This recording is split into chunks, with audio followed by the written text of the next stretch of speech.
each one of us individually has our own unique individual word hoard.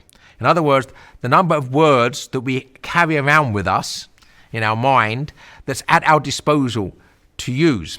And every word is real wealth, because the more words we have, the more we can articulate reality in a nuanced way to ourselves and to others.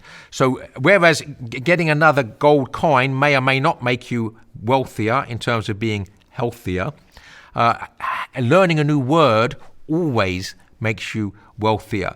So there's one good reason for reading good books. Tolkien says another ingredient of fairy stories is the taboo, the locked door. He says the locked door, and he uses a capital L, a capital D. The locked door stands as an eternal temptation. And so we see in great fairy stories, you can do what you like, but you mustn't do this. I mean, I'll take one example, Pandora's box. Greek mythology, that Pandora's given this gift of a box, but she's told she shouldn't open it. But the curiosity gets the better of her. And Thomas Aquinas is very good about the difference between scientia, knowledge, and curiosity. Knowledge is good. Curiosity is basically the desire for knowledge informed by pride. So therefore not good. So her curiosity gets the better of her. She opens the box, and all of the sins and pestilences of the world come out, and only hope is left in the box. And of course, the most famous locked door, shall we say, is the tree of the knowledge of good and evil in the Garden of Eden. And Adam and Eve are told that you can do what you like, just don't take the fruit from that one tree.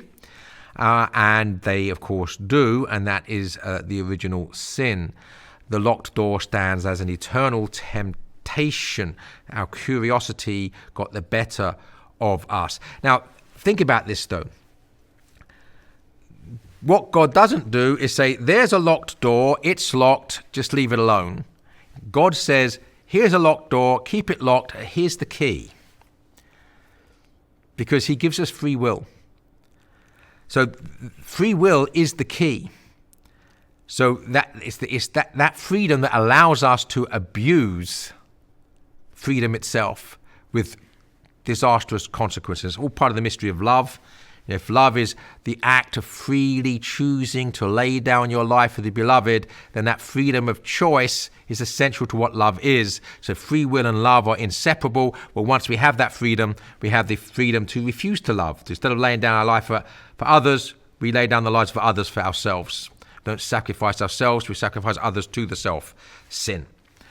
So the locked door stands eternal temptation. When we get to Lord of the Rings, we have the ring itself, of course, that don't use its power. Even though it's powerful, don't use it. So we'll get to that when we get to the Lord of the Rings more. The other thing about Tolkien in this lecture on fairy stories, he gets very irritated with people that say that good fairy stories are for children of all ages. He says that, he said that's true. But he says, for me, a fairy story is much more grown up than a new car. He said, if somebody gets a new car, it's a toy, right? And they're proud of the new toy, or a tool. But either way, it's not something specifically grown up. It's something that has the same relationship to the owner as a toy car would have with the child. Whereas the wisdom that comes from a fairy story, he says, not only is it for everybody, in actual fact, those who are not children need it more.